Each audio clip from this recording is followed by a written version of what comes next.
చివరి వరకు చూడండి.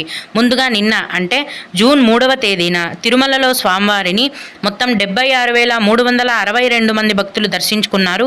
అందులో స్వామివారికి మొత్తం 33,902 మంది భక్తులు తలనీలాలను సమర్పించారు. నిన్నటి రోజున తిరుమలలోని శ్రీవారి హుండీ యొక్క ఆదాయం అనేది 3,86,00,000 రూపాయలు. ఈరోజు కూడా ఎటువంటి దర్శనం టికెట్లు లేకుండా నేరుగా భక్తులను ఫ్రీ దర్శనానికి అనుమతిస్తున్నారండి. ప్రస్తుతం టికెట్స్ లేకుండా నేరుగా ఫ్రీ దర్శనానికి 12 గంటల సమయం అనేది పడుతోంది. అలాగే తిరుపతిలో ఇచ్చే సర్వ దర్శనం టికెట్లను తీసుకొని దర్శనానికి వెళ్లే భక్తులకు దర్శనానికి 4 గంటల సమయం అనేది పడుతోంది.